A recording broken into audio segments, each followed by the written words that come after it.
This conference will now be recorded. अद्य मंगलवासरः अथवा भौमवासरः आषाढ कृष्णनवमी दिनांक 10 ना किती आहे 14 तारीख हाँ तारीख ना हाँ 14 है आज दिनांक 14 जुलै 2020 पातंजल योग सूत्र प्रमाण विपर्यय ते बघ रे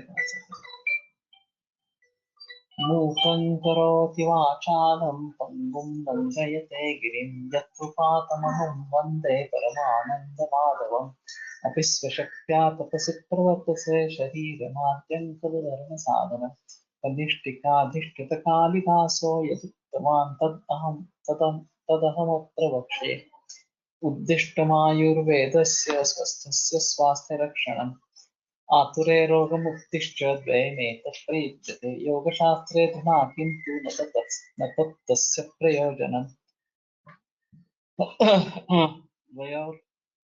द्वयोर्मोक्षप्राप्तिः स्यात् योगो मोक्षप्रवर्तकः स्वास्थ्यं च रोगमुक्तिश्च मोक्षप्राप्तिस्तथैव च सम्यक् अध्ययनेनैव आयुर्योगस्य तद्भवेत्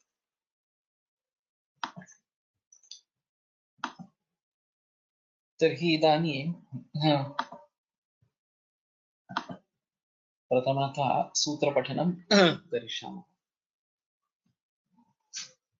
प्रथमोऽध्यायः समाधिपादः अथ योगानुशासनम् योगश्चित्तवृत्तिनिरोधः तदा द्रष्टुस्वरूपेव स्थानं वृत्तिसारूप्यमितरत्र वृत्तयः पञ्चतयः क्लिष्टाः प्रमाणविपर्ययविकल्पनिद्रास्मृतयः प्रत्यक्षानुमानागमाः प्रमाणानि विपर्ययो मिथ्याज्ञानम् अतद्रूपप्रतिष्ठम्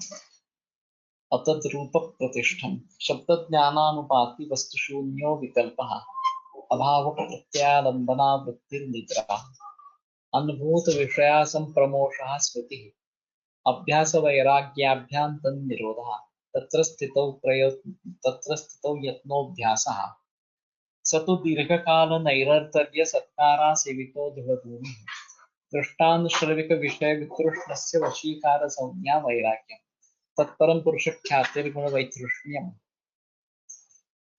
वितर्कविचारानन्दास्मितारूपानुगमात् सम्प्रज्ञातः विरामप्रत्याभ्यासपूर्वः संस्कारशेषोऽन्यः बहुप्रत्ययो विदेहप्रकृतिलयानां श्रद्धावीर्यस्मृतिसमाधिप्रज्ञापूर्वक इतरेषां तीव्रसंवेगानाम् आसन्नः मृदुमध्याधिमात्रत्वात् तयोऽपि विशेषः ईश्वरप्रणिधानात् वा क्लेशकर्मविपाकाशयैरपरामृष्टः पुरुषविशेष ईश्वरः तत्र निरतिशयं सार्वज्ञबीजम् स पूर्वेषामपि गुरुः कालेनानवच्छेदात् तस्य वाचकः प्रणवः तज्जपस्तदर्थभावनं ततः प्रत्यक्केतनाधिगमोऽप्यन्तरायाभावश्च व्याधिस्थानसंशयप्रमादालस्याविरतिभ्रान्ति दर्शनालब्धभूमिकत्वानवस्थितत्वानि चित्तविक्षेपास्तेऽन्तरायाः दुःखदौर्मनस्याङ्गमेजयत्व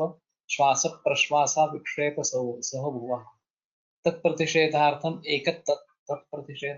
एकतत्त्वाभ्यासः मैत्रीकरणामुदितोपेक्षाणां सुखदुःखपुण्यापुण्यविषयाणां भावनार्थश्चित्तप्रसादनम् प्रच्छर्दनविधारणाभ्यां वा प्राणस्य विषयवती वा प्रवृत्तिरुत्पन्ना मनसस्थितिनिबन्धिनी विशोका वा ज्योतिष्वती वीतरागविषयं वा चित्तं स्वप्ननिद्राज्ञानालम्बनं वा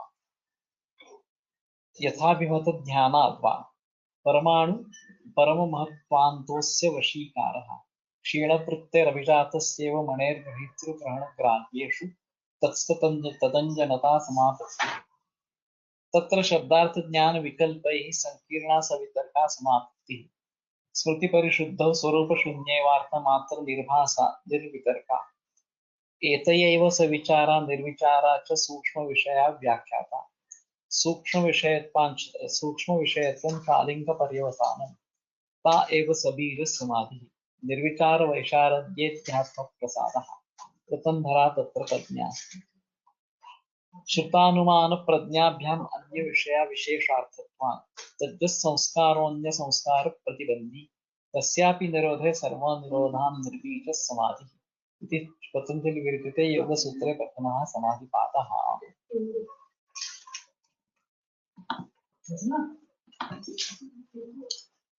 तर्हि वृत्तयः पञ्चतयः क्लिष्टाः क्लिष्टाश्च क्लिष्टा क्लिष्टाः इत्येतत् सूत्रस्य एतत् विवरणं। तो वृत्ति जो है वो 5 प्रकार की, क्लिष्ट और अक्लिष्ट। तो वो कौन सी वृत्तियां हैं? तो प्रमाण, विपर्यय, विकल्प, निद्रा और स्मृति। प्रमाण में क्या क्या आता है? तो प्रत्यक्ष, अनुमान, आगमाः प्रमाण, ये सब प्रमाण में आते हैं। इंद्रिय प्रणालिकया चित्तस्य बाह्य वस्तु पर आघात तद विषय सामान्य विशेषात्मनो अर्थस्य विशेषावधारण प्रधाना वृत्ति प्रत्यक्षम प्रमाण।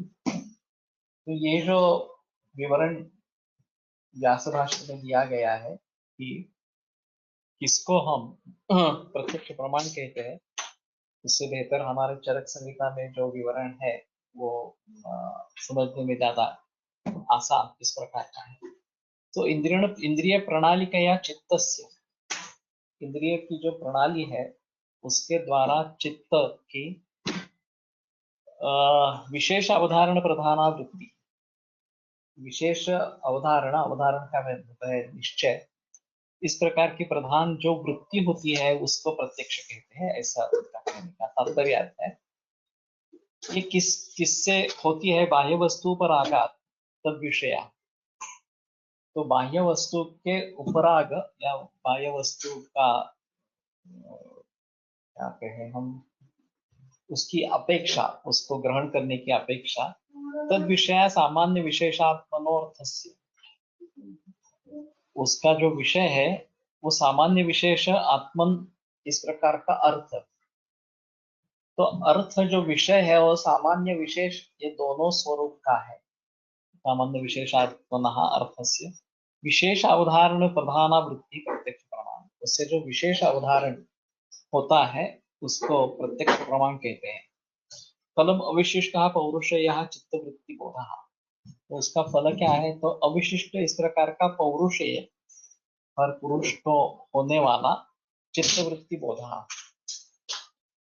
तो वास्तव में एक पुरुष को जिस प्रकार का बोध होगा, जिस प्रकार की उसकी वृत्ति होगी, उसी प्रकार की सभी पुरुषों की वृत्ति अगर होती है कि ये यही है इस प्रकार से, तो उसको प्रत्यक्ष प्रमाण कहा जाएगा, और उसका जो ज्ञान है वो प्रत्यक्ष ज्ञान कहा जाएगा।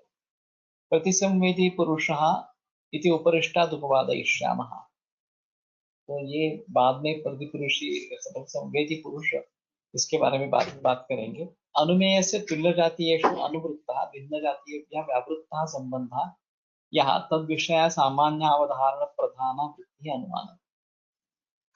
तो जिसके बारे में अनुमान करना है उसका तुल्य जातीय में अनुवृत्त होने वाला, वैसा ही फॉलो होने वाला, और भिन्न जातीयेभ्यः व्यावृत्तः संबंधः, और उसके अलग जो जाति है उससे उसको अलग दिखाने वाला जो संबंध है, उसके विषय के बारे में सामान्य अवधारण प्रधान वृत्ति, सामान्य अवधारण प्रधान जो वृत्ति है उसको अनुमान कहते हैं। यथा देशांतर प्राप्त है गतिवत चंद्रतारकम चैत्रवत। सो चंद्र का तारकम गतिमत, ये मूल है कि चंद्र और तारे जो है वो गतिमान इस प्रकार के हैं। किस प्रकार से? मैं चैत्रवत, जैसा चैत्र एक गांव से दूसरे गांव जाता है, एक जगह से दूसरी जगह जाता है, वो गतिमान कहलाया जाता है। उसी प्रकार के देशांतर प्राप्ति, पहले इस देश में था अब उस देश में है, उस देशांतर प्राप्ति ये इस हेतु के कारण चंद्र और तारक है ये गतिमत है, और उसका दृष्टांत चैत्र है, ये एक अनुमान का उन्होंने उदाहरण दिया है। इंद्रश्च अप्राप्त अगति, और विंध्य पर्वत जो है या कोई भी स्थिर इस प्रकार की वस्तु, इस प्रकार के देशांतर गति उसकी नहीं होती है, देशांतर प्राप्ति नहीं होती है, वो अगति इस प्रकार की, वो गतिमत नहीं है, इस प्रकार से हम बोलेंगे। अप्तेन दृष्टः अनुमितः वा अर्थः परत्र स्वबोध संक्रांते शब्देन उपदिश्यते शब्दात् तदर्थ विषय वृत्ति श्रोतु आगमः। अभी आप्त जो है वो उसने खुद दृष्ट या अनुमित, उसको खुद प्रत्यक्ष प्रमाण हो गया है या फिर उसको अनुमान सही ढंग से हो गया है। परत्र स्वबोध संक्रांति, दूसरे को उसको जो ज्ञान हुआ है वो बताने के लिए शब्देनोपदिश्यते, शब्द के द्वारा बताया जाता है।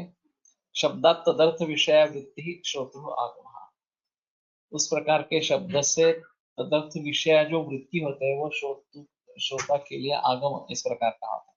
यस्य अश्रद्धेयार्थो वक्ता न दृष्टान्तमितार्थः स आगमः प्लवते। अगर कोई वक्ता ऐसा हो कि जिसका अर्थ अश्रद्धेय है या उसने खुद देखा या अनुमित नहीं किया है, अनुमान नहीं किया है इसके बारे में, तो वो आगम टिकता नहीं है, तो दोलायमान इस प्रकार का होता है। मूल वक्तृत्व दृष्टानुपितार्थे निर्विप्लवः स्यात्। ये मूल वक्ता है अभी इसका पतंजलि, उसने दृष्टा और अनुमित होने के कारण ये निर्विप्लव इस प्रकार का है। तो ये सभी जो वर्णन है ये व्यासभाष्य काफी मुश्किल इस प्रकार का है। वैसे चरक का हम अगर अध्ययन करेंगे तो उसमें ऐसा है कि एक तो पतंजलि ही चरक इस अग्निवेश के तंत्र के प्रति संस्कार बताए गए हैं। और जो पतंजलि, जिन पतंजलि ने ये लिखा है पतंजलि योग सूत्र लिखे हैं, वही अगर यही पतंजलि है तो उन्हीं का हम सहारा ले हैं, तो उसमें कोई गलत बात नहीं है। ये एक चीज है।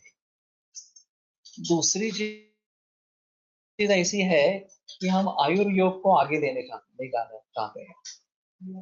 तो कृष्णा जी कोलटकर जी का जो सभी प्रतिपादन है उनके ग्रंथ में, वो अद्वैत मतानुसारी योग है, इसकी पुष्टि के लिए बताया गया है। बहुत सारे लोगों ने योग का द्वैत पर अर्थ किया है और वो बार बार बताते रहते हैं कि ये सही नहीं है, ये वास्तव में अद्वैत मत का ही पुरस्कार योग में किया है। और सांख्य के बारे में शंकराचार्य ने सांख्य का खंडन किया है और एतेन योगोपि प्रत्युक्तः ऐसा बताया गया है। तो सभी लोगों का कहना है कि सांख्य का जिस प्रकार से खंडन हुआ है उसी प्रकार से योग का भी खंडन हो गया है, जो द्वैत मतानुसार है। इनका कहना है कि पतंजलि योग शास्त्र ये बहुत बाद में हुआ है।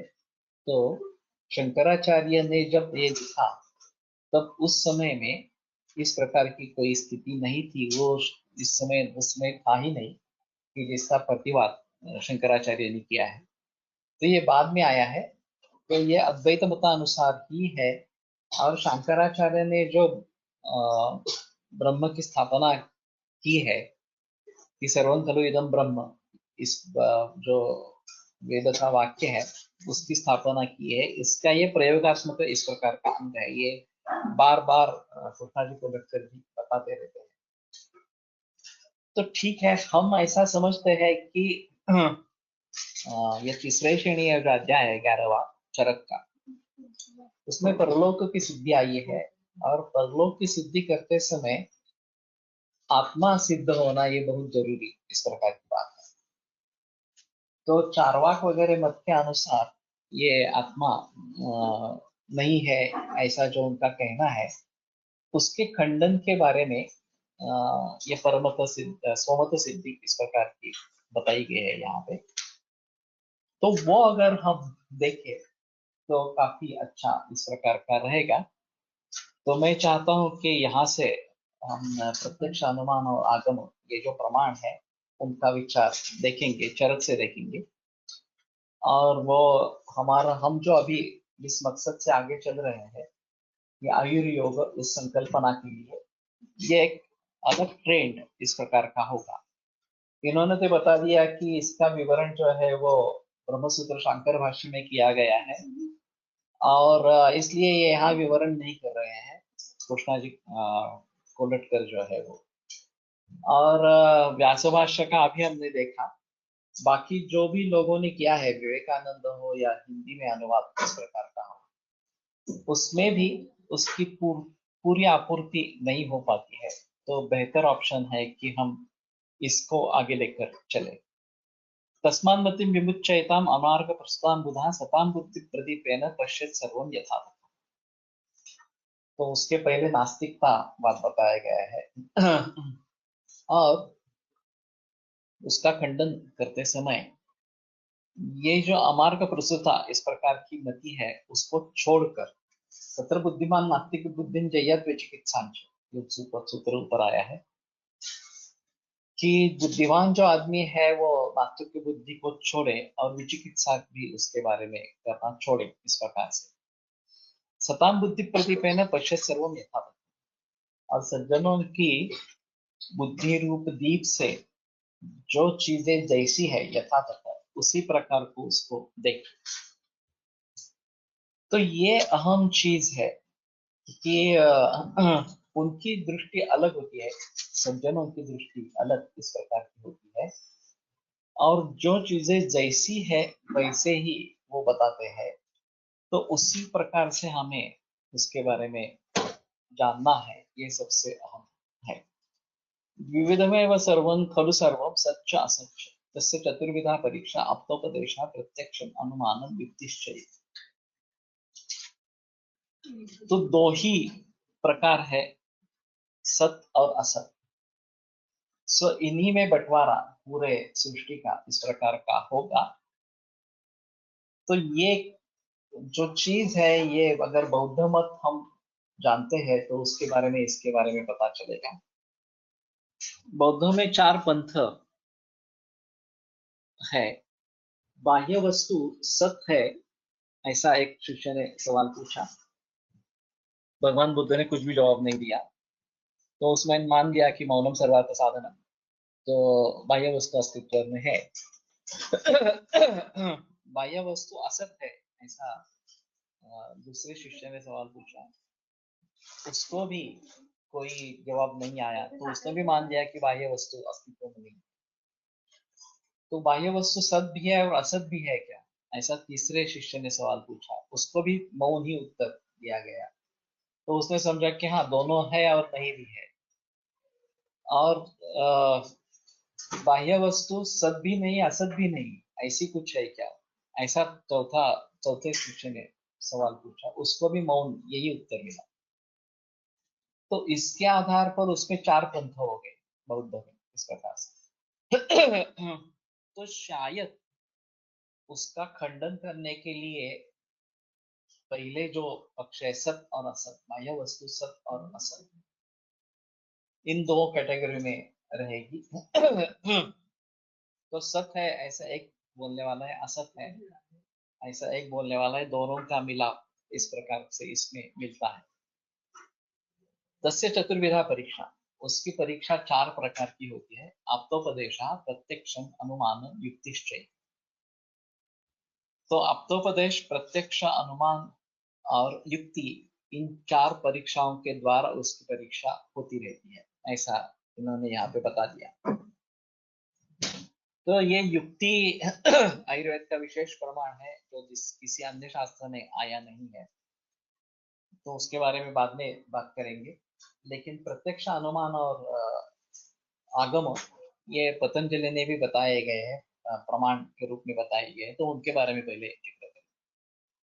आप्तास्तावत् रजस्तमोभ्याम निर्मुक्तास्तपो ज्ञान बलेन येषां त्रिकालममलं ज्ञानम् अव्याहतं सदा आप्ताशिष्टा विबुधास्ते तेषां वाक्यम असंशयम् सत्यम वक्षन्ते ते कस्मात् असत्यम नीरजस्तमा। तो ये वर्णन भी योग शास्त्र से बिल्कुल मिलता जुलता इस प्रकार का वर्णन है। तपोज्ञान बले न ये रजस्तमोभ्याम निर्मुक्ता, तप और ज्ञान की वजह से जो रज और तम इन दोषों से मुक्त हो गए हैं। जब योगांग बताए गए, यम नियम आसन प्राणायाम प्रत्याहार धारणा ध्यान समाधि इस प्रकार से, तो ये इसी का मार्ग है कि रज और तम से हम कैसे मुक्त हो पाएंगे, इसी के बारे में ये सब बताया गया है। तो इसमें दो है, तप और ज्ञान, इस प्रकार से। तो ज्ञान की प्रक्रिया जो है ब्रह्मसूत्र शांकर भाष्य की जैसी हो सकती है, और तप आचरण ये जो है वो हमें खुद खुद को ही करना पड़ेगा इस प्रकार से। और उसके जरिए प्रात्यक्षिक अंग जो है योग 8 अंग, उसके द्वारा अगर हम रज और तम इनसे निर्मुक्त इस प्रकार के हो सकते हैं। ये शाम त्रिकालम अवलम ज्ञानम अव्याहतम सदा, और जिनके पास त्रिकाल अमल इस प्रकार का ज्ञान अव्याहत और सदा रहता है।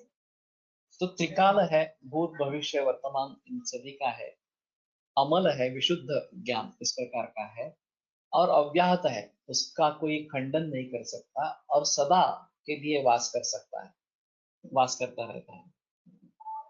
ते आप्ताः शिष्टाः विबुधाः, उन व्यक्तियों को आप्त शिष्ट विबुद्ध इस प्रकार के कहते हैं। तेषां वाक्यम असंशय, और उनका जो वाक्य है वो संशय रहित इस प्रकार का है, उसमें संशय लेने का कोई सवाल नहीं उठता। सत्यम वक्षन्ति ते कस्मात् असत्यम नीरगम नीरगस्तमाः, तो तेषां वाक्यम असंशयम सत्यम, यहाँ पे एडिटर ने ब्रेक दिया है, नहीं तो तेषां वाक्यम असंशयम सत्यम वक्षन्ति ते कस्मात्, या ऐसा भी कर सकते हैं। तो वो जो बोलते हैं वो सत्य ही होता है। नीरजस्तमाः ते कथम कस्मात् असत्यम वक्षन्ति, जिनके रज और तम दोष पूर्णतः दूर हो गए हैं, वो असत्य क्यों बोलेंगे? तो कोई उसका प्रयोजन ही नहीं रहेगा असत्य बोलने के लिए। तो इनका ज्ञान जो है वो त्रैकालिक है, अव्याहत इस प्रकार का है, सदा रहता है, अमल पवित्र इस प्रकार का है, निर्दोष इस प्रकार का है। तो इन्हीं पे हमें निर्भर इस प्रकार का रहना पड़ेगा।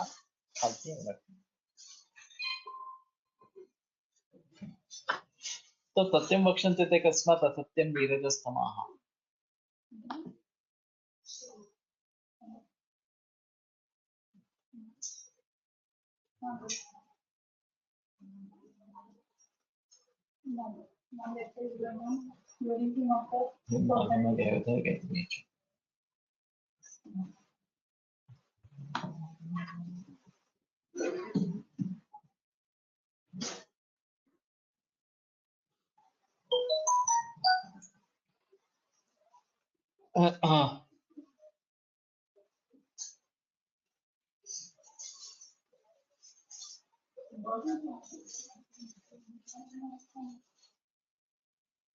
आत्मेन्द्रिय मनोर्थानां सन्निकर्षात् प्रवर्तते व्यक्ता तदा त्वया विद्धि प्रत्यक्षं सा निरुच्यते। फिर उसके बाद में प्रत्यक्ष प्रमाण के बारे में बात करते हैं। आत्मा, इंद्रिय, मन और अर्थ, इनके सन्निकर्ष से जो प्रवृत्त होती है, तदात्म्य व्यक्ता, उसी क्षण जो व्यक्त हो जाती है, सा बुद्धि प्रत्यक्षम, या बुद्धि सा प्रत्यक्षम निरुच्यते, उस बुद्धि को प्रत्यक्ष कहते हैं। तो प्रत्यक्ष ज्ञान का लक्षण है, और वास्तव में प्रत्यक्ष ज्ञान और प्रत्यक्ष बुद्धि ये अलग अलग है, ऐसा चक्रपाणी दत्त ने मुझे विवरण दिया है उसका। यह प्रत्यक्ष फल रूपापि बुद्धि प्रत्यक्ष शब्देन अभिधीयते तथैव लोक व्यवहार, परमार्थतस्य यतो भवति इंद्रियादेः ईदृशी बुद्धि तत्प्रत्यक्ष। तो हर एक की प्रत्यक्ष बुद्धि अलग अलग हो सकती है, ज्ञान एक ही हो सकता है। तो जब मैं बोल रहा हूं मेरे शब्द जो है वो एक ही है, तो प्रत्यक्ष ज्ञान, शब्द ज्ञान जो है वो एक ही है, लेकिन हर एक की समझ अलग अलग इस प्रकार से रहेगी। तो हर एक की प्रत्यक्ष बुद्धि अलग अलग इस प्रकार की हो जाएगी। लेकिन वो सुनने के बाद तुरंत जो बुद्धि निर्माण होगी वो प्रत्यक्ष ज्ञान कहलाएगा। ये बाद में उसकी स्मृति या फिर उसके आधार पर अनुमान वगैरह वगैरह ऐसी चीजें हो सकती है, लेकिन यहाँ जो अभी देखना है वो प्रत्यक्ष ज्ञान किस प्रकार से होता है ये देखना है।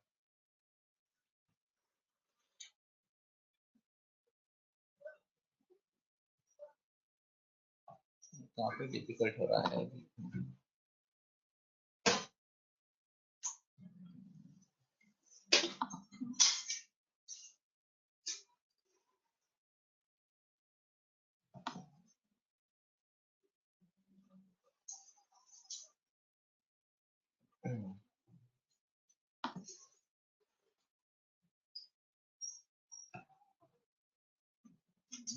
हम बंद कैसे करेंगे?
तो इसके बाद में अनुमान के बारे में बताते हैं। प्रत्यक्ष पूर्वं त्रिविधं त्रिकालं चानुमीयते बन्धिर्निगूढो धूमेन मैथुनं गर्भदर्शनात् एवं व्यवस्यन्त्यतीतं बीजात् फलम् अनागतं दृष्ट्वा बीजात् फलं जातं यहैव सदृशं पिता। तो प्रत्यक्ष पूर्व त्रिविध त्रिकालं चानुमीयते, त्रिकालिक इस प्रकार का अनुमान है।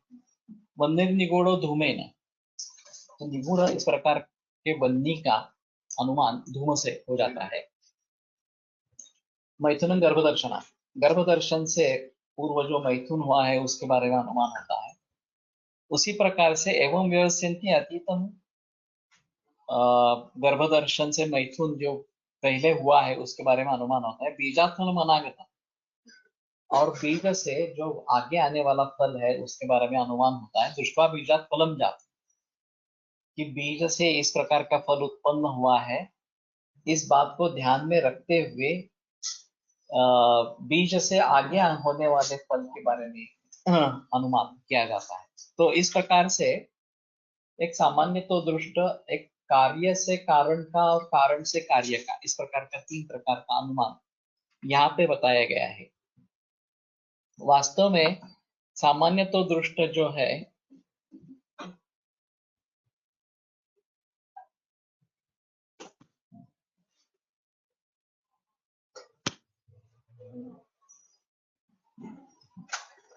Yeah, but that I have taken care. So, फल से बीज, दृष्ट्वा बीजात् फलम जातम, फल से बीज, बीज से फल निर्माण हुआ है, ये देखते हुए इस प्रकार से बीज से ये फल आगे निर्माण होगा, इस प्रकार का अनुमान किया जाता है। अभी जो वन्यनिगूढ़ धूमेन, ये जो बात बताई गई, सामान्य तो दृष्टा अनुमान उसको नैयायिक ने कहा है, लेकिन उसमें ऐसी चीज है कि किसको किस प्रकार की व्याप्ति हो जाएगी ये बताना काफी मुश्किल है। साहचर्य नियमो व्याप्ति यत्र यत्र धूमा तत्र बंदी, इस प्रकार का साहचर्य बार बार देखेंगे, वो कितनी बार देखेंगे इसके बारे में कुछ बताया नहीं गया है। कुछ लोगों को एक दो बार देखने के बाद भी होगा, कुछ लोगों को 100 बार देखने के बाद भी नहीं होगा, और किसी को यत्र वन्नी तत्र धूमा इस प्रकार की भी व्याप्ति हो जाएगी, उसके मन में बैठ जाएगी, तो ये काफी मुश्किल वाली बात होती है।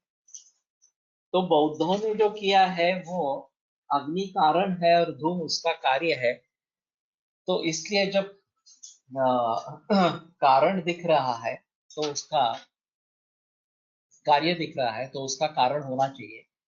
इस प्रकार का संबंध लेके धूम से अग्नि की निश्चिति करने का प्रयास किया है, तो एक अलग चीज रहेगी। यहाँ उन्होंने किया है वो नैयायिक मत से ही किया है, ऐसा है। मैथुन गर्भदर्शनात ये कार्य से कारण का अनुमान, ये तो सही है। वैभव मेहता ने एक केस बताई थी इसके बारे में, कि वहाँ जिस अस्पताल में वो काम कर रहा था, एक एक्यूट एब्डोमेन की केस आ गई, और सभी चर्चा होने के बाद सर्जन को बुलाया गया और कहा गया कि पता नहीं चल रहा है, लैबोरेटरी करने के लिए। तो उन्होंने लैबोरेटरी में आरंभ किया और तुरंत ही पता चला कि एक्टोपिक प्रेगनेंसी है। तो वो क्रोधाविष्ट हो गए, तो किसने हिस्ट्री ले ली थी? तो हाउसमैन था, तो पूछा कि तुमने इसके बारे में पूछा नहीं क्या? तो बोले हाँ मैंने पूछा था, लेकिन वो बोले कि उसका पति है, बाहर गांव गया है। तो क्रुद्ध हो गए, ये कोई रीजन है पूछने का इस प्रकार का? अभी तो प्रेगनेंसी दिख रही है, एक्टोपिक प्रेगनेंसी है, तो मैथुन होना ही है। तो फिर उसने बताया नहीं, पावना आला था ऐसा उसको बोला। ये अजीब बात है, लेकिन हिस्ट्री लेने का मतलब क्या होता है, ये इसके बारे में सोचना है इस प्रकार से। तो कारण से कार्य और कार्य से कारण, इस प्रकार का अनुमान ये यहाँ पे बताया गया है। और पूर्ववद अनुमान, शेषवद अनुमान वगैरह भी बाकी पे इसमें इसके बारे में बताए जाते हैं। जलकर्षण बीजर तो संयोगात सस्य संभवा युक्त श्रद्धा तो संयोगात गर्भाणाम संभव था। ये चूंकि हमारे लिए उपयुक्त नहीं है, पतंजलि ने तीन ही प्रमाण ये है, फिर भी हम आयुर्योग के बारे में बात कर रहे हैं, तो मैं सोचता हूँ कि उसको भी हम ले लेंगे। तो जल, कर्षण, बीज और ऋतु, इन चारों के संयोग से सस्य का संभव निर्माण होता है, फसल आती है। उसी प्रकार से षड धातु संयोग से गर्भ का संभव होता है। मध्य मंथन मंथान संयोगाद अग्नि संभव, ये भी काफी प्रख्यात उदाहरण है। मध्य मंथन और मंथान, इनके संयोग से अग्नि का संभव होता है। युक्ति युक्ता चतुष्पाद संपद व्याधि निवारण, और युक्ति युक्त इस प्रकार की चतुष्पाद संपद जो रोगी परिचारक वगैरह जो बताई गए हैं, वो व्याधि निवारणी है, वो व्याधि का नाश करने वाली इस प्रकार की है। तो इस प्रकार से युक्ति के बारे में भी यहाँ पे बताया गया है।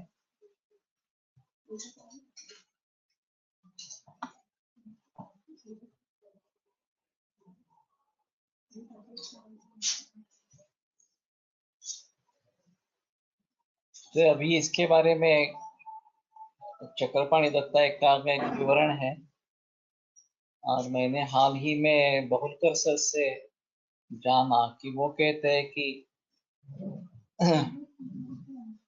चक्रपाणि दत्त यह युक्ति का खंडन करते हैं, ऐसा उनका अभिप्राय नहीं है, ऐसा बहुलकर सर का कहना था। लेकिन बहुत सारे वैद्यों का इस प्रकार का मत है, ऐसा वो बोल रहे थे। तो मैंने कहा कि हम एक साथ पढ़ेंगे तो शायद उसके बारे में कुछ पता चले, उनकी राय क्या है इस प्रकार से। बुद्धि पश्यति अभावान बहुकारण योगनान युक्तिस्त्रिकाला साधनीया त्रिवर्गः साध्यते। सो बहुकारण योग जो भाव है, जिनको बुद्धि देखती है, जानती है, सा त्रिकाला युक्ति नेया, वो त्रिकाल युक्ति इस प्रकार की बताई गई है, त्रिवर्गः साध्यते है। तो उसके द्वारा त्रिवर्ग की सिद्धि होती है। तो हमारे हिसाब में डायग्नोसिस करना है या चिकित्सा देनी है, तो उसमें युक्ति का एक अहम रोल है। यहाँ वन टू वन रिलेशनशिप है ही नहीं, जो रिलेशनशिप है मेनी टू वन इस प्रकार की है। और फिर उसके आधार पर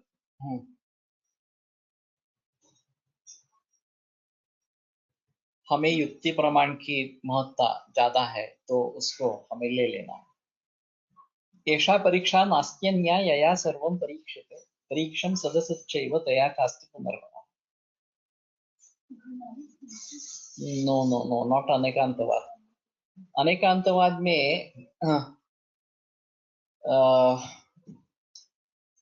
एकांत जो है वो एक ही पक्ष को स्वीकार करते रहना, और अनेकांत में अनेक पक्षों को स्वीकार करना, इस प्रकार का है। तो ये अलग है अनेकांतवाद से। उसके आधार पर हमें कुछ यथार्थ ज्ञान होना है। बहुत सारे भाव होने पर भी, बहु कारण इस प्रकार के होने के बावजूद भी हमें जो ज्ञान होगा वो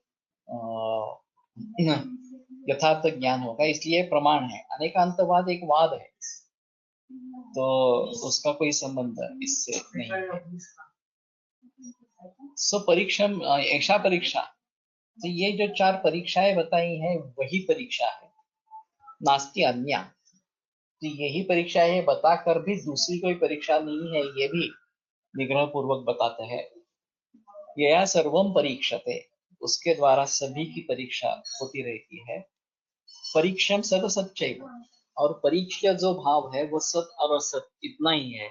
दया चास्ति पुनर्भव, और उसके जरिए सिद्ध होता है कि पुनर्भव है। अब योग की दृष्टि से देखा जाए तो कर्माशय की संकल्पना है। आत्मा एक शरीर छोड़कर दूसरे शरीर में जब प्रवेश करता है तो अपने कर्मों को साथ में लेकर चलता है, और फिर उस अवस्था में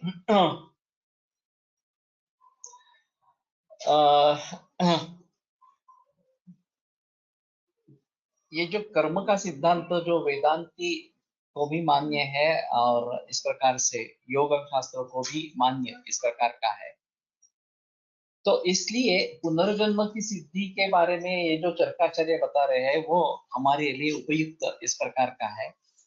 तो इन चारों प्रमाणों से ये सिद्ध होता है कि पुनर्जन्म होता है, पुनर्भव होता है इस प्रकार से। तत्र आप्तागमस्तावद् वेदः यश्च अन्यः कश्चित् वेदार्थात् अविपरीतः परीक्षकैः प्रणीतः शिष्टानुमतः लोकानुग्रह प्रवृत्तः शास्त्रवादः स च आप्तागमः। तो आप्तागम वेद है, और ये भी यही बताते हैं कि सर्वं खलु इदं ब्रह्म, ये जो वेदवाक्य है उस वाक्य के पुष्टि के लिए और उस वाक्य का समर्थन करने के लिए वेदांत बताया गया, और उसी प्रकार ये प्रात्यक्षिक के लिए योग शास्त्र बताया गया, ऐसा कोलटकर जी का कहना है। यश्चान्यः अपि कश्चित् वेदार्थात् अविपरीतः, और वेद को छोड़कर लेकिन उसके अर्थ से अविपरीत इस प्रकार का परीक्षकैः प्रणीतः, जो अच्छी भली भांति परीक्षा करने वाले हैं उस परीक्षकों के द्वारा जिसका निर्माण किया गया है, जिनके उनके द्वारा जो बताया गया है, शिष्टानुमतः, शिष्ट जो विद्वान इस प्रकार के हैं उनको अनुमत इस प्रकार का, लोकानुग्रह प्रवृत्तः शास्त्रवाद, लोगों के अनुग्रह करने के लिए जो प्रवृत्त हुआ इस प्रकार का शास्त्रवाद है, सच आप्तागम, वो भी आप्तागम इस प्रकार का है। तो ऋषि प्रणीते प्रीतिश्चन मुक्त्वा चरक सुश्रुतो भेड़ाद्या किम न पठ्यन्ते तस्माद् सुभाषितम्, ये जो वाग्भट ने लिखा, तो उनका कहने का मतलब है कि सुभाषित है वो ग्राह्य है, चाहे वो किसी के भी मुख से आए। इसी प्रकार वेद से नहीं आया हो लेकिन परीक्षकों ने किया है, वेदार्थ से अविपरीत इस प्रकार का है, शिष्टानुमत है और लोकानुग्रह के लिए प्रवृत्त हुआ है, वो शास्त्रवाद आप्तागम इस प्रकार का है। आप्तापगमाद उपलभ्यते दान तपो यज्ञ सत्य अहिंसा ब्रह्मचर्य आणि अभ्युदय निःश्रेयस कराणी। तो आप्तागम से ये प्रतीत होता है, ये मालूम होता है कि दान तप यज्ञ सत्य अहिंसा ब्रह्मचर्य ये अभ्युदय और निःश्रेयस करने वाले इस प्रकार के। तो इनका कहने का स्पष्ट मतलब है कि जो कर्माशय इस प्रकार के हैं उसको भोगना और फिर उसका क्षय हो जाना इस प्रकार का रहेगा, और अगर हम अभ्युदय या निःश्रेयस की अपेक्षा करते हैं तो हमें ये दान तपो यज्ञ सत्य अहिंसा ब्रह्मचर्य इनका सभी का पालन इस प्रकार का करना है। ये थोड़ा चक्रपाणी तत्व का देखते हैं क्या है। अभ्युदय स्वर्गान निःश्रेयसम मोक्ष। तो अभ्युदय का मतलब स्वर्ग और निःश्रेयस इसका मतलब है मोक्ष। तो इनसे अभ्युदय और निःश्रेयस मोक्ष प्राप्त होता है ऐसा कहना है। हमारा मतलब अभी मोक्ष से है। तो स्वर्ग की प्राप्ति एक अलग चीज है। तो याग के बारे में स्वर्ग का मां ज्योतिषोमेन इस प्रकार की श्रुति है। तो अगर स्वर्ग की इच्छा है तो ज्योतिषोम यज्ञ करना है इस प्रकार का बताया गया है।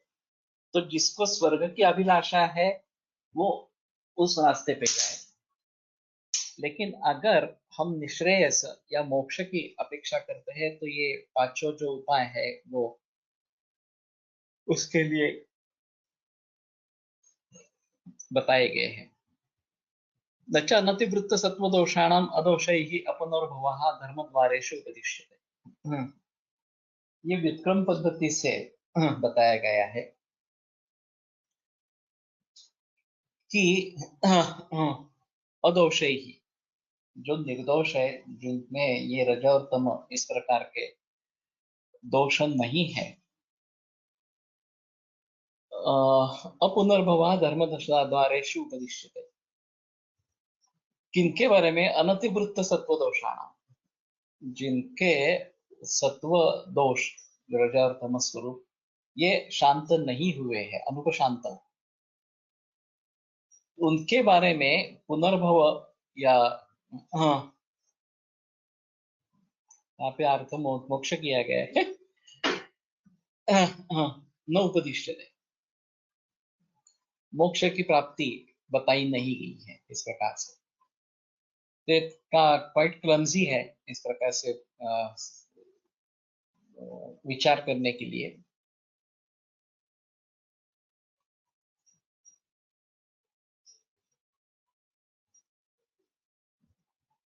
अपुनर्भव, हाँ अपुनर्भव नहीं बताया गया है।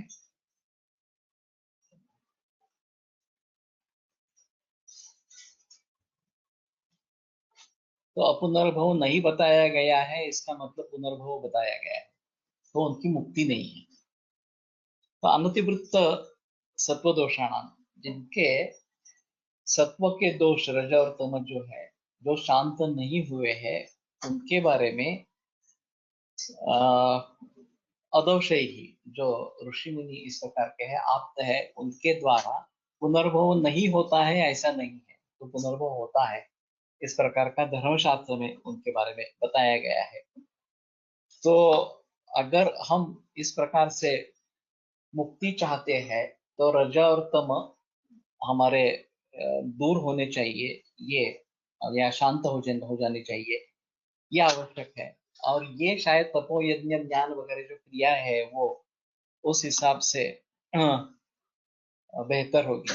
स्वर्ग में जाना एंड मोक्ष आर टू डिफरेंट गोल्स। हाँ सही है, स्वर्ग में हमें सुखोपभोग चाहिए ऐसा है, तो इसलिए स्वर्ग में जाना ये एक चीज रहेगी। और मोक्ष प्राप्त करना जहाँ किसी भी वेदना की अनुभूति नहीं है, किसी भी संवेदना नहीं है, क्योंकि ज्ञाता नहीं है ज्ञान, ये सब एक रूप हो जाते हैं, तो उसमें इस प्रकार की अनुभूति नहीं रहेगी। स्वर्ग का जो सुख है वो उसको नहीं रहेगा। तो कुछ लोगों को स्वर्ग में जाने की इच्छा रहेगी, कुछ लोगों को मोक्ष प्राप्ति की इच्छा रहेगी। तो इससे दोनों प्राप्त हो सकते हैं। जो व्यक्ति जिस प्रकार से चाहत रखता है उस प्रकार से उसे फायदा होगा।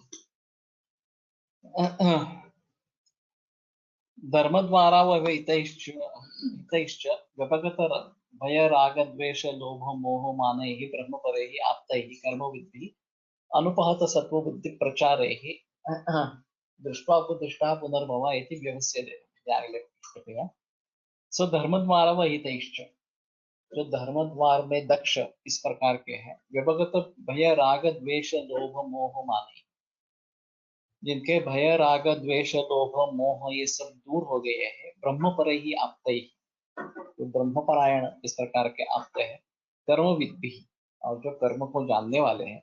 अनुपहत सत्व बुद्धि प्रचार है, जिनकी बुद्धि और सत्व अनुपहत है, उसके ऊपर कोई आघात नहीं हुआ है या वो खंडित नहीं हुए हैं। तो उन्होंने क्या बताया है? पूर्व ही पूर्वतर ही महर्षि, पूर्व इस प्रकार के पूर्व और पूर्वतर महर्षि दिव्य चक्षु भी अपने दिव्य चक्षु द्वारा दृष्टवा उपदिष्टा पुनर्भवा इति व्यवस्यते, खुद देखकर पुनर्भव के बारे में बताया है। इस प्रकार का निश्चय कर लो इति व्यवस्यते। तो जो बताने वाले हैं वो आप्त है, उन्होंने खुद देखकर ये बताया है कि इस प्रकार से पुनर्भव होता है। जो रजा और तम जिनके शांत नहीं हो गए हो इस प्रकार का, और वो बताने वाले हैं उनके रजा और तम पूरे शांत इस प्रकार के हो गए हैं। In swarg there is possibility of punarbhav but in moksha it is not. Yes, ऐसा हो सकता है। क्षीणे पुण्य मर्त्यलोकम विशंति, इस प्रकार का सूत्र आया है कि एक बार पुण्य क्षीण होने के बाद but when we go to स्वर्ग then are we free from पुनर्जन्म? ऐसा नहीं है। तो क्षीणे पुण्य मर्त्यलोकम विशंति, वो फिर से मर्त्यलोक में भेजे जाते हैं। तो फिर से साधना करनी पड़ेगी अगर मोक्ष की प्राप्ति है तो, नहीं तो ये स्वर्गलोक और भूलोक ऐसे घूमते रहेंगे। तो इसके बारे में थोड़ा अलग से सोचना पड़ेगा। लेकिन कुछ लोग ऐसा कहेंगे नहीं नहीं, हम इसी प्रकार के सुखोपभोग से संतुष्ट है, तो हमें सुखोपभोग ही चाहिए, हम मोक्ष नहीं चाहते। तो ठीक है, जोसे वांछील तोते लाहो प्राणी जाते, मानेश्वर ने भी कहा है कि जिसकी जिस प्रकार की इच्छा है वो उसको मिल जाए। तो इसी प्रकार से पूर्वतर ही महर्षि भी दृष्टोपदिष्टा, देख कर ये बताया गया है उन्होंने, जो पुनर्भव इस प्रकार का अभी ये पुनर्जन्म की सिद्धि कर रहे हैं, तो उनके हिसाब से इन सभी लोगों ने पुनर्जन्म के बारे में बात कही है। जिनके रजा और तम ये दो शांत नहीं हुए हैं, उनको पुनर्जन्म प्राप्त होता है, ऐसा इन सभी आप्त लोगों का कहना है। स्वर्ग देवता हैव बेयर फ्रूट ऑफ कर्म, सो हैव पुनर्जन्म। मोक्ष is to be totally free of जन्म and मृत्यु, that is true. So Indra पद भी बदलता रहता है ऐसा। तो जो वर्तमान इंद्र रहेगा वो कोशिश करता रहेगा कि उसका पद निकल न जाए, इसीलिए जब जब ये ऋषि मुनि कुछ तपस्या करते हैं तो उस तपस्या का भंग करने के लिए इंद्र कुछ ना कुछ तरीके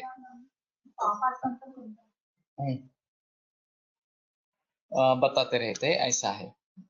सो मोक्ष जो है वो तदा द्रष्टु स्वरूपे अनुवस्थानम इस प्रकार का है, और फिर उसमें पुनर्जन्म होने की कोई आशंका इस प्रकार के नहीं रहती। अभी वो पुनर्जन्म के बारे में प्रमाण देने लगते हैं, प्रत्यक्ष प्रमाण से आरंभ करते हैं। प्रत्यक्षमपि चोपलभ्यते माता पितरोः विसदृशानि अपत्यानि। ये प्रत्यक्ष है कि पुनर्जन्म है, वो कोई अन्य आत्मा इस प्रकार का है, वो अपने कर्मों को लेकर वहां पे आता है। तो माता और पिता इनके विसदृश इस प्रकार से अपत्य हो सकते हैं। तो जिस व्यक्ति का आप ध्यान करेंगे, जिस प्रकार का पुत्र हमें चाहिए, इस प्रकार का हम विचार करेंगे, उसी प्रकार से होगा। एक अमेरिका में हुआ उदाहरण है कि दोनों यूरोप अमेरिकन थे, पूरे श्वेत वर्ण के इस प्रकार के थे, और वो जब प्रेग्नेंट थी तो उसके मन में एक निग्रो प्लेयर की फिगर रही थी, और उस जैसा प्लेयर मुझे चाहिए इस प्रकार से। और जो बालक जन्म हुआ उसका, वो निग्रो था।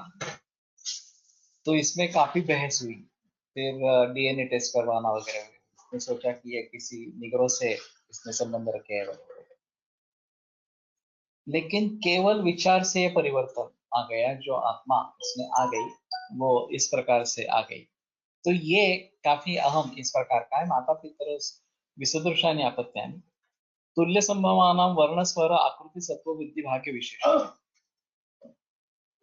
एक ही माता पिता के 3-4 बच्चे हैं, लड़के लड़कियां हैं, तो वर्ण स्वर आकृति सत्व बुद्धि भाग्य ये विशेष होते हैं, सभी के एक जैसे नहीं होते।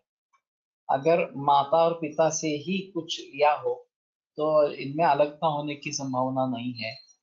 तो इसका मतलब है कि आत्म तत्व कहीं से दूसरी जगह से आता है। प्रवर अवर कुल जन्म, तो प्रवर या अवर कुल में जन्म होना ये भी उस आत्मा की ऊपर निर्भर इस प्रकार का है। उसका कर्म किस प्रकार का होगा उसके आधार पर ये रहेगा। कर्ण का वाक्य प्रख्यात है, दैवायत्तन कुले जन्म मनायत्तन पौरुष, कि किस कुल में मेरा जन्म होगा ये दैवायत्त इस प्रकार का था। उसके बारे में तो और भी चीज अलग है कि वो कुंती का पुत्र होकर भी राधेय नाम से प्रचलित रहा। और लेकिन मदायत्तन पौरुषम वो महारथी था, उसमें कोई संदेह नहीं था। तो चाहे अवर कुल में जन्म लेकर भी लोग इस प्रकार से हो सकते हैं। दास्य ऐश्वर्यम, किसी को दास्य का ही सामना करना पड़ता है, किसी को ऐश्वर्य मिलता है इस प्रकार से। तो ये दैव के ऊपर निर्भर है, और दैव जो है हमारा ही कर्म है पूर्व जन्म का। दैवमात्मकृतम विद्या कर्म यत् पौर्वदैव, हमने पिछली जन्म में जो कुछ कर्म किया है वो इस जन्म में दैव के रूप से प्रकट होता है। और इसलिए दास्य और ऐश्वर्य इस प्रकार की स्थिति दिखाई देती है। सुखासुखम आयु, सुख और असुख इस प्रकार का आयु दिखाई देता है। सुखायु या दुखायु इस प्रकार का। आयुषो वैषम्यम, आयुष के बारे में वैषम्य प्रतीत होता है। ये ऐसा करने से ऐसा होना चाहिए, होता नहीं है, या ऐसा न करने से ऐसा नहीं होना चाहिए, होता है। इस प्रकार से आयुष के बारे में वैषम्य दिखाई देता है। तो ये भी उसके लिए दूसरा कोई और कारण है, इसको इसके बारे में हमें समझना है। यह कृत से अवाप्ति ही, यहाँ जो भी किया है उसका परिणाम इसी जन्म में न मिलना या प्राप्ति ऐसा भी हो सकता है। तो लेकिन यहाँ पे बेहतर ऑप्शन है कि यहाँ जो किया है उसका फल नहीं मिलना इस प्रकार के, वो शायद अगले जन्म में मिलेगा। अशिक्षितानांच रुदित स्तनपान हास्यत्रासादीनां प्रवृत्ति, और जिनके बारे में हमने कुछ सीखा नहीं है, ऐसे रुदित स्तनपान हास त्रास उनकी प्रवृत्ति होती है। तो ये कहाँ से लेते हैं हम? तो इनका कहना है पूर्व जन्म का ये संस्कार होता है, और उसके आधार पर ये चीजें होती रहती है इस प्रकार के। When Shukra Shonitas come together, the karma of father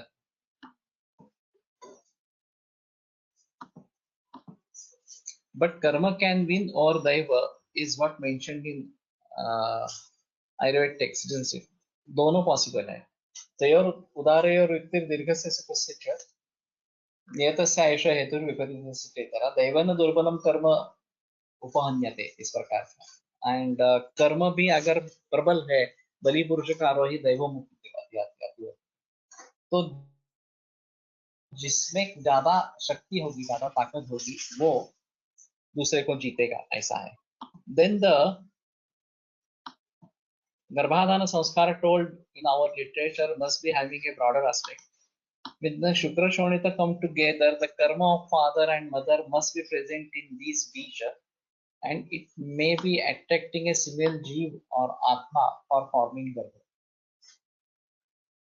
ये बताना काफी मुश्किल है। उस प्रकार के सोल को इन्वाइट करते हैं उसमें संदेह नहीं, लेकिन उनके कर्म का इसमें सवाल होगा या नहीं होगा ये बताना काफी मुश्किल है। मैंने जर्मनी का अनुभव बताया था कि 4 बरस का लड़का चैंटिंग ऑफ मंत्र बिफोर विवाह में अट्रैक्ट सच गुड सोल्स, ये पॉसिबल है। आइरसिस नहीं तो कितना है आइरसे आइरिसे सर्वत्र प्रतिष्ठा से धाता त्वं दधातु विधाता त्वं दधातु ब्रह्म ब्रह्मा बृहस्पतिर्विष्णु सोमसूर्य तथाश्वनो भगवत मित्रा वरुणम वित्रम वीरं ददतु मे सुतम।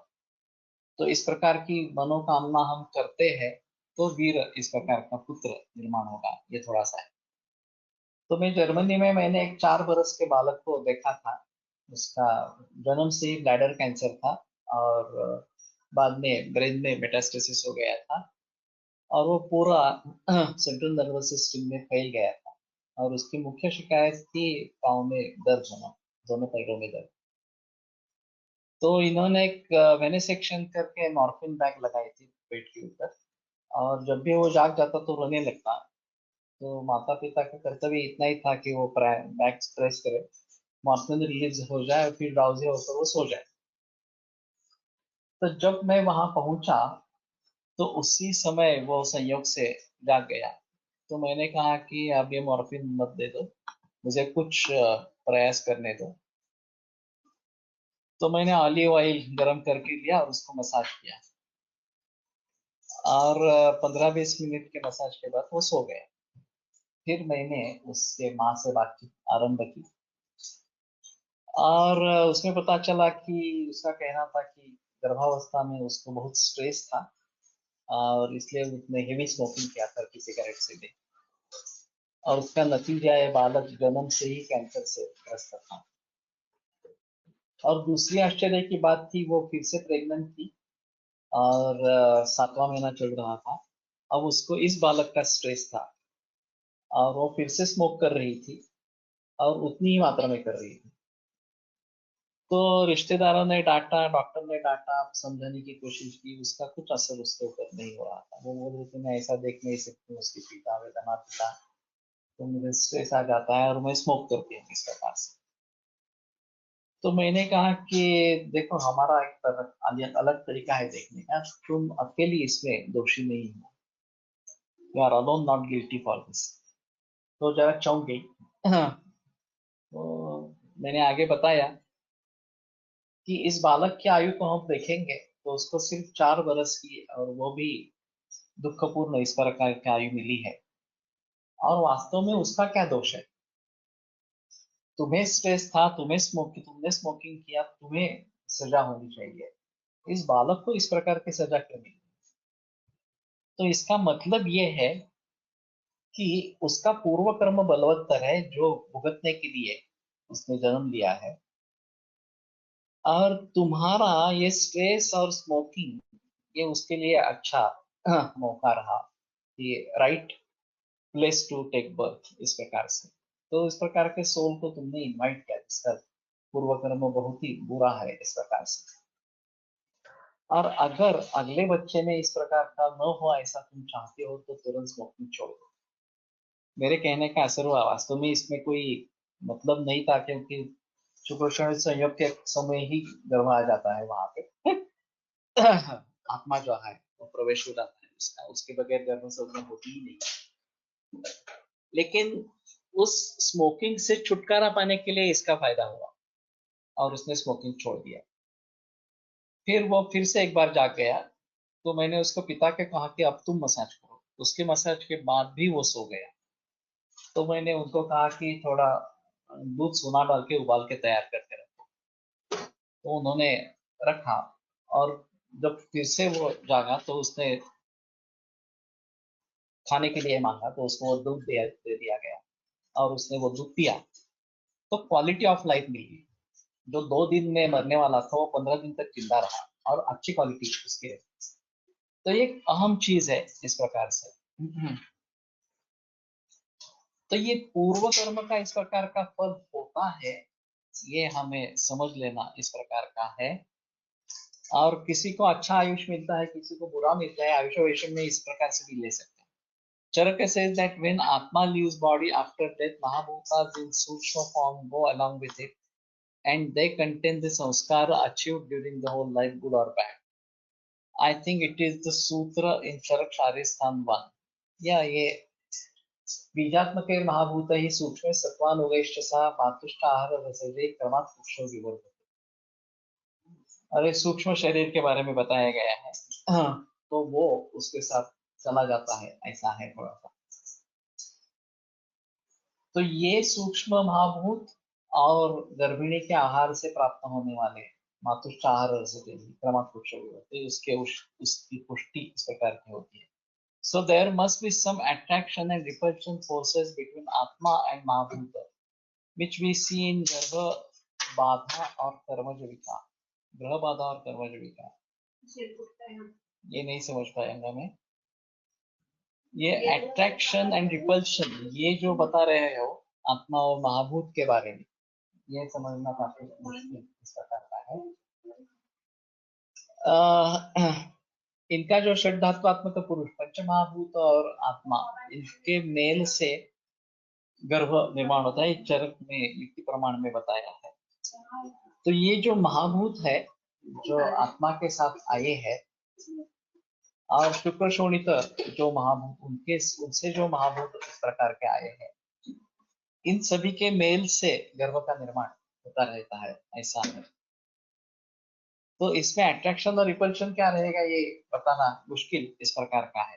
अगर उसके बारे में तुम्हें कुछ संदर्भ मालूम है तो उसके बारे में जिक्र करो। But sir, in such cases where the child with less life comes and gets to suffer such a thing for brief period may get moksha after getting its remaining karma vipaka. ये भी possible है। हमें मालूम नहीं है कि उसका कर्म पूरा हुआ या नहीं हुआ। अगर कर्म पूरा हुआ है तो शायद मोक्ष भी मिल सकता है। अगर कर्म पूरा नहीं हुआ है तो आगे का जन्म भी आएगा। और अगर वो अच्छा कर्म है तो शायद उसका फल अच्छा भी होगा, बुरा है तो फिर से बुरा होगा। ये बताना काफी मुश्किल इस प्रकार का है। तो कुछ जगह ऐसा भी होता है कि मृत्यु का निवारण अगर हो गया और किसी प्रकार से, तो वो भुगतना ही पड़ेगा, ऐसा है। और अभी मृत्यु हो जाए लेकिन जो भी कर्म है अभिशेष है वो भुगतने के लिए दूसरा जन्म आएगा इस प्रकार से, लेकिन वो सौम्य हो जाएगा, ऐसी भी बात हो सकती है। तो पलटकर सर कहते थे ये बैंक बैलेंस जैसा है, ब्योरा कैरिड फॉरवर्ड। एक पन्ना खत्म हो गया तो दूसरे पन्ने पर कैरी फॉरवर्ड करते हैं। उसी प्रकार जो कर्म शेष रह गया हो, अच्छा बुरा किसी भी प्रकार का, वो आगे लेता जाएगा और फिर उससे आगे वो काम होता रहेगा। तो मुक्ति भी हो सकती है, अगला जन्म भी हो सकता है, वो अच्छा भी हो सकता है, बुरा भी हो सकता है, दोनों तरीके से पॉसिबल। तो यहीं पे रुकते हैं, कल इसी को आगे बढ़ाएंगे। और शायद विमान खान अध्याय 3 में इसके बारे में जो चर्चा हुई है उसके बारे में भी सोचेंगे, अगर करना है तो। देखते हैं हम मूल जो है हमारा वो पातंजल योग सूत्र पढ़ना है, उसके बारे में संदेह नहीं है। लेकिन जिसका विवरण उसमें नहीं है और उन्हीं की अगर चरक संहिता है तो उससे लेने में कोई प्रॉब्लम नहीं है, और हमारा विषय यही है। और हम अगर आयुर्योग को आगे लेकर जाना चाहते हैं तो ये अहम चीज इस प्रकार की रहेगी। योगेन चित्तस्य पदेन वाचां मनम शरीरस्य च वैद्यकेन योपाकरोत्तं प्रवरं मुनीनां पतंजलिं प्राञ्जलिरानतोऽस्मि। तो यहीं पे रुकते हैं और कल फिर से